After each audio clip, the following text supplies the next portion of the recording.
நிலவின் ஒளியை பிடித்து பிடித்து பாலில் நனைத்து கன்னங்கள் செய்து விட்டார்.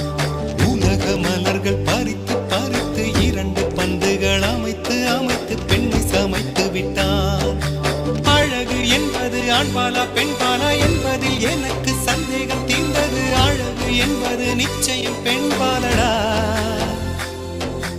கவிதை என்பது மொழியின் வடிவம் என்றொரு கருத்தும் இன்று உடைந்தது. கவிதை என்பது கன்னி வடிவமடா. மின்னலை பிடித்து